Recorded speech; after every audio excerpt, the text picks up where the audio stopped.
কিছুদিন আগেও যে মাঠ ছিল সাধারণ একটি পার্কের মতো, ছিল না উপযুক্ত পিচ, আউটফিল্ড ছিল এবড়ো-খেবড়ো।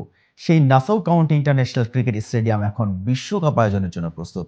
বুধবার স্টেডিয়ামটি আনুষ্ঠানিকভাবে উদ্বোধন করেন বিশ্বের দ্রুততম মানব ও এবারের টি-20 বিশ্বকাপের দূত উসাইন বোল্ট। চলুন নতুন এই স্টেডিয়ামটি নিয়ে বিস্তারিত জেনে নেওয়া যাক এই ভিডিওতে। আর উশারবান স্পোর্টস থেকে আমি মেহেদী হাসান আছি আপনাদের সাথে।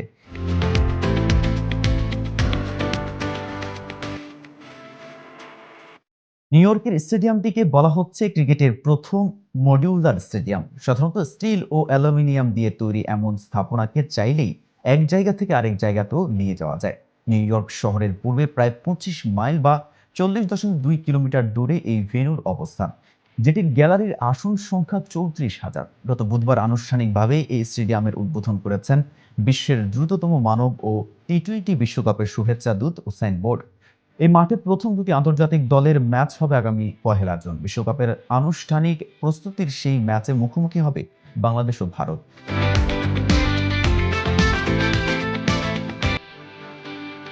এই মাঠে বিশ্বকাপের প্রথম ম্যাচটি হবে আগামী 3রা জুন।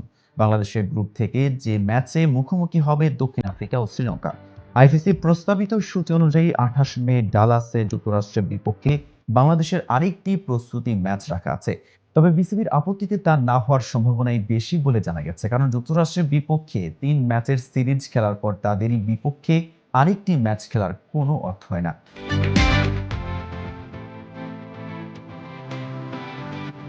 তাছাড়া প্রস্তুতি ম্যাচের প্রতিপক্ষ হিসেবে বড় কোনো দলকে চায় বাংলাদেশ। যুক্তরাষ্ট্রের সঙ্গে হিউস্টনে প্রেরি ভিউতে 21, 23 ও 25 মে 3 ম্যাচের একটি সিরিজ খেলতে ইতিমধ্যেই রওনা হয়ে গেছে বাংলাদেশ দল। বিশ্বকাপের মূল আসরে বাংলাদেশের প্রথম ম্যাচ আগামী 8 জুন ডালাসে শ্রীলঙ্কার বিপক্ষে অনুষ্ঠিত হবে এই ম্যাচ। 10 জন বিশ্বকাপে বাংলাদেশের নিজেদের দ্বিতীয় ম্যাচটি খেলবে এই মাঠে। বিশ্বকাপের সব সময়ের আলোচিত লড়াই ভারত পাকিস্তান ম্যাচও 9 জুন অনুষ্ঠিত হবে এই মাঠেই। হ্যাঁ, তো ভিউয়ার্স, এ সম্পর্কে আপনার কোনো মতামত থাকলে জানাতে পারেন কমেন্ট বক্সে। আর ভিডিওটি ভালো লাগলে লাইক শেয়ার করতে ভুলবেন না। আজ এ পর্যন্ত, এতক্ষণ সাথে থাকার জন্য ধন্যবাদ। নিত্য নতুন সকল আপডেট পেতে উশারবান স্পোর্টসের সাথেই থাকুন।